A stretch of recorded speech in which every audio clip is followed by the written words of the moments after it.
Chenvaala, I finally got to play her. This is the hero that I rated the highest once I saw the buddy revealed. This is also the first hero that I ever know that got nerfed before it ever saw any play. It is now a tier 3 buddy instead of a tier 2. I'm also gonna quickly talk about the other new heroes because I got to play them already and saw them in my lobbies. So if you want some insight in that, stick around. Now this opener is pretty good. I got some Elementals early on. Now this is the first game I played with Chenvaala. I'm not gonna lie, we kind of high rolled the early game.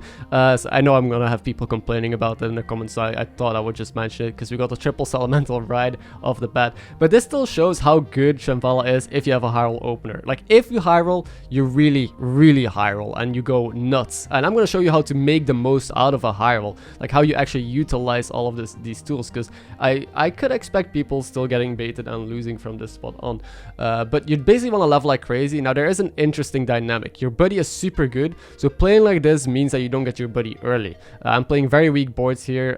I finally we triple into a 4 on turn 4, see what we get offered. It's not a major domo or recycling rave, sadly. Like there's a lot of really good 4-drops that we can hit. Instead I take the biggest tempo, which is the ring matron, and funnily enough I could level again because we reduced our tavern cost, so we can be on tier 4 on turn 4, so basically did a 4 on 4 while having tripled into a 4-drop. This is absolutely mental. One of the only heroes that can do some strong stuff like this. And we're able to tie the fight, get some buddy meter percentage up. But yeah, you could have the buddy a turn earlier, I think, with Chenvaala if you play the stronger tempo board. So I think you could either choose to stay on 1, find the elementals, or go to tier 2, try and fight party elementals and multi-rogues, be strong that way, or just play tempo, get your buddy early and then use that for momentum, because you get free elementals, you get free triples. In case you don't know what the buddy does, it gives you an elemental whenever the shop refreshes and it freezes it on the right side, kind of like HysteriA's hero power but for elementals. So you get triples, you get all the tools that you need, you get scaling, and you get free level ups because every elemental that you buy counts towards your hero power, so eventually you'll just level for free as well. Now you can play Chenvaala multiple ways. I was able to find a dazzling light spawn here. I'm not that strong. I bought a 4/4 and a dazzling, but it's still strong enough to beat people, I guess. Keep in mind it's turn 5 only and I'm on tier 4 doing stuff like this already. The crazy part, we finally got the buddy, is that the buddy is also an elemental, so we play it and it reduces our tavern tier. I don't understand how it's an elemental itself, but hey. And it's super tempting to go to tier 5 here, so I'm always just gonna do that. I'm tier 5 on turn 6 with a board like this. That is actually ridiculous. We're facing Millhouse, who's top of the lobby, a little bit scary, but I'm gonna take the risk. We're still milking like a little bit, not that much, but enough to just, you know, be able to buy some stats onto the board. And this Millhouse only has like one big card, one big trickster. Other than that, not much. So it seems like we will just win and we will deal a great chunk of damage. So we're able to level to tier 5 super early on 32 HP and just snowball. Now I was thinking about going to tier 6 here, but you know, this the shop is still rather good. I want to maybe try and find Nomi, maybe Master of Realities, do something like that. Instead, you know, I'll just take what I get offered here. I could technically still level, and here I'm playing a little bit too fast. I sold my 8/8 instead of my 4/4, which someone pointed out in chat as well. I was just playing kind of an autopilot here, just buying and selling elementals, seeing what I got offered, and we end up just filling the board, not doing damage. But there's a really interesting line here. I could either like double sell, try and get this wildfire, but I think I decide to sell and level up because we reduce our leveling, and now we're tier 6 on turn 7. We were able to successfully get to tier 6 on turn 7 on Chenvaala while milking, so we could even go into Felbat comp, and you know, that is it. We were able to, you know, face a Barrow here who also went to tier 6, but they're stronger than us, so it's the first time we'll actually lose a fight. We still get some great milk, but yeah, I'm fine losing, taking 7 damage here for leveling to tier 6, since damage cap will still save us for a round. Now there's multiple ways you can play Chenvaala. I think the worst way is with Dazzling Light Spawn, because with Dazzling you don't really want to cycle elementals, but Nomi is probably really good. That's on a tier 5 comp. You can also play Major Domo comp on tier 4, cycle a bunch of elementals that way with Domo, and then find Master of Realities, play a tempo comp. Or if possible, you go to tier 6, like what I was able to do here, if you have enough tempo to do that. And then you can start finding Lil Reg and Genie stuff, which is what I'm doing right now. And yeah, if you go to 6, your buddy will just help you get the pieces that you need. And there is our Lil Reg Genie already on the board on turn 8. This is, and I have a pretty much full board, some good stats, a good future. Life is looking amazing. There's a Master. I'm not going to take it yet. It's not that great with just a single Lil Reg. And there's Felbat. Now, I was really considering Felbat, but we didn't scale damage yet with Dazzling. We're not a Nomi comp. I think it's way better if we just stick with this Lil Reg Genie stuff instead of trying to pivot. There's also no Hamul anymore. That is important. Like, going to 6 has a little bit less value because we can't Hamul into a full shop of elementals, and it makes Felbat less consistent. But hey, we're still in an amazing spot. I can't complain. Tier 6 will always always be good as long as you have big elementals. And as Mukula wasn't weak, we were able to kill them though, deal 15, even though we just leveled to 6. This is ridiculous. I'll also quickly talk about the new heroes. So Sylas, I have not played yet, but I saw from a friend of mine, Def itself. Also, there's a second little rec, which is insane. But Def itself, also a great player and great streamer. Go check him out.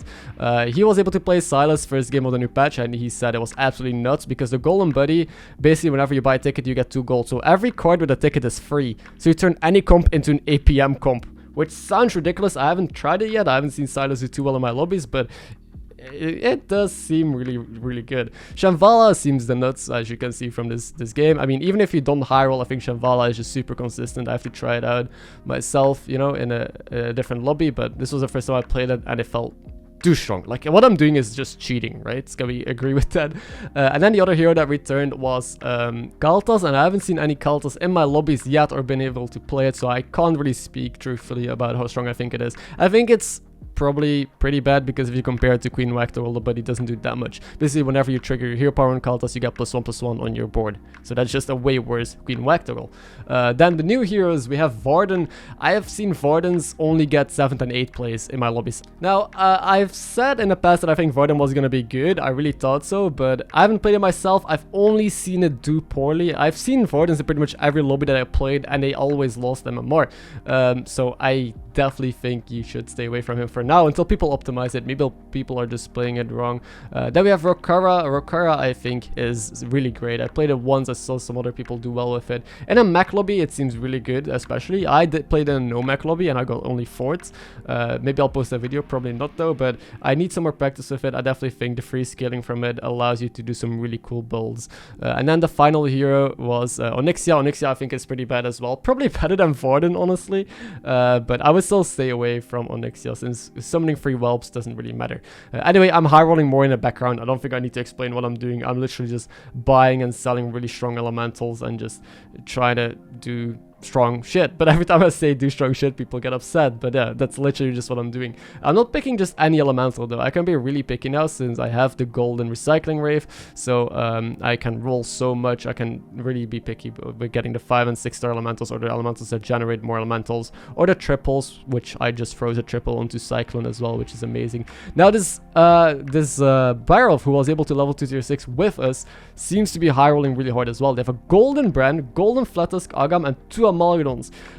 We're casually still dealing 20+ damage, but in the late game they could be scary. It's kind of ridiculous how we're able to still beat that kind of board this early on. Now, it's also a no Murloc lobby, so I'm not that scared of poison, which is why I'm scaling so much. Like, there's no Saphins, there's no Lookout, and then Amalgadon stuff with Seafood Slingers, so I'm playing rather greedy here, just keep on scaling, doing strong stuff. Also, the recycling rave, I'm gonna kick it here. People might question me for it, but the thing is, I don't need free rolls. So far, as you've noticed, free rolls haven't helped me. I need to end my turns playing all of my elementals anyway. I'm wasting all of my free rolls, mainly because, you know, I get a full shop of elementals every single time with my buddy. My buddy just supplies so many elementals for free that it is, you know, almost ridiculous to try and optimize my rolls here.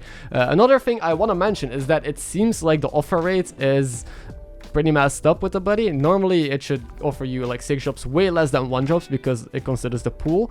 I don't think it considers the pool. If you saw the first turn on tier 6, I was offered Lil Bag and Genie already, I think both from my buddy. So I think the buddy, when it puts cards into your shop, it doesn't consider a pool. It just considers 1 drops and 6 drops equal of appearing in the shop. I'm not sure about that. Maybe I just got insanely lucky this game, but so far that's how it seems. Now this cat is also insane. Like, they have Reborn Maexna, they have double Kaligos and Nadina already, and a Bran, and like, everyone seems to be high rolling, not just me. So it's actually close. We only deal 12. We don't kill the cat.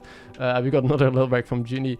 But yeah, it seems like we're not the only high roller. The Barrel was high rolling, the Scat is high rolling. So I'm trying to think of what we do in the late game, because people are going to start playing poison against me. I'm pretty sure that's the only way I lose. I'm pretty sure that I was able to outstat almost everyone in the lobby so far. Maybe the cat could outscale me, not sure about that. But if I really want to give myself a chance of getting a first place, I need to pivot into something that isn't raw stats. So I want wanted to scale up more useful cards, I started scaling up a Wildfire since that's a cleave. So now I have a massive win for Divine Shield card, a massive cleave, and then I guess the Lil Regs aren't doing that much, the Buddy neither, and the Taunt, it's just a Taunt. So I can replace all of that with maybe Reborn Maxnas, with Golden Selfless, you know, the usual tech cards that is going to beat opponents, unless stats end up mattering. Against the Cat so far, stats might just end up mattering. Against Barov, maybe. We know they were Menage with Golden Brando, so, you know, a little bit careful still of Amalgadons. And now the Stas has double Golden Amalgadon, another Amalgadon, so 3 Amalgadons, a Reborn Maxna, a Prester. Prester is just disgusting, completely destroys me, and Spore. So they're countering me perfectly, and this was about to happen, right? This is kind of what you gotta play around in the late game if you play a comp like this. So we do end up losing this round because this is also XUN, one of the best players in the world. I don't expect anything less from him. He is able to just completely destroy me, but also the entire lobby is playing Amalgadon, so he gets to steal all of them, which is ridiculous. I've seen almost every opponent with Amalgadons on the board. Keep in mind, it's a no Murloc lobby. There's no lookouts, there's no seafood slingers. All of these Amalgadons were found just normally in the shop, or generated with cards like Mirror's or Tavern Tempest, or from Hero Power in the case of Tess. And Cat can also steal Amalgadons from people that are dying. So this is kind of wild. Normally you should be able to snowball just purely with stats and then just play Golden Selfers or something, but it seems like this will be a little bit of a trickier game. And I'm, picking these Mirror's trying to hit Amalgadons. We got lucky. I'm rolling a lot for Bren as well. Didn't hit it, but we got 2 Amalgadons. I mean, they had 3 Amalgadons on the board. I guess it's not that unlikely to hit Amalgadon here. And the stats from Genie and the other card are just not useful. Instead, I'm going to try and get as many adapts as possible onto Amalgadon. This one is complete garbage. And there's another Mirror's. I guess if I kept the other one, I would have golden it, but that is hindsight thinking. I also don't want to triple this Amalgadon. I'd rather just try and get 2 good Amalgadons, so I'm going to sell the Mirror's, try out this one. And A got poison, did get Divine Shield. There's no mech, so we can't really fix it, which is the only issue. But at least we got a poison card now. Let's try this one out as well. And it's another Amalgadon. I guess I got kind of lucky here, because it's, kind of an unfavored coin flip to get a Dong if they have 3 Dongs, because obviously they have 7 cards on the board. There's a Bran, better late than never, so now I can at least use the Bran with this Amalgadon. Also, it hurts to sell an 80-80 Lilreg. I know it's a massive Lilreg, but don't get baited, because now I got a golden, a perfect Amalgadon on the board, because I did decide to go with that. And we're able to tech well now. So as you can see, I sold some decent stats just because I know it doesn't matter against poison. I'd rather have the good techs and the divine shields. Now this Barov is actually also insane. As you can see, they have like a golden Brand still, the golden Flattusk, Agam. They might even be outscaling me. They have Amalgadons that are bigger than almost my entire board. How they did it is actually I actually don't know. There's even a Queen Whack-Toggle in the lobby, and maybe that's why. I've never faced Queen Whack-Toggle, so a lot of other people were able to face her and just level up for free because she deals no damage. So maybe that's how people are all able to go to tier 6 and find the high roll, just because, they want to try and counter the Queen and they just get free turns. But again, I'm not going to complain after this game. It's top 3. We're facing the Cat. Cat stole from the Barov. We just killed the Barov, and that is an issue because they could get more dongs on the board then. That's also still in there. So we're just facing people that we know have insane stuff that we have to try and play around. All the Lilrag skilling in the world is not going to be able to beat them. So even though we high roll like nuts, don't tunnel vision. I found Reborn for Maxna. Now this was also a interesting play. I took the Cyclone over the Maxna because I felt like Maxna isn't gonna be good anyway. Maxna against Cat is probably gonna bump into a shield anyway. And against the Tess, it just trades 1 for 1. Well, the Tess didn't have any stats. I felt like Cyclone was gonna be able to take out 2 poisons. Like Tess had like Maxnas and Spores, so the Cyclone still has 15 attack, might be able to kill 1 or 2 poisons, so that is gonna end up being better than just a Maxna that maybe doesn't do anything at all, right? And now the Cat still has Dina, also has a Prester, Golden Caligos, massive dong that has 200 HP. Now this needs to attack right side and hit left, so we lose because everything is just gonna die into that dong. If they hit right, then my poison was gonna go into the dong and maybe we had a chance. But yeah, we just get destroyed by the Prester. Again, it's such a stupid card. I rolled for it. I wasn't able to find it myself to make my dongs more useful. So we actually got 3rd place with this insane high roll. Actually nuts, but I still think this game is definitely worth showing how to do the late game, how good Chenvaala's buddy is right now, and how to play him. Thank you for watching. Hope you enjoyed it. I'll catch you in the next one.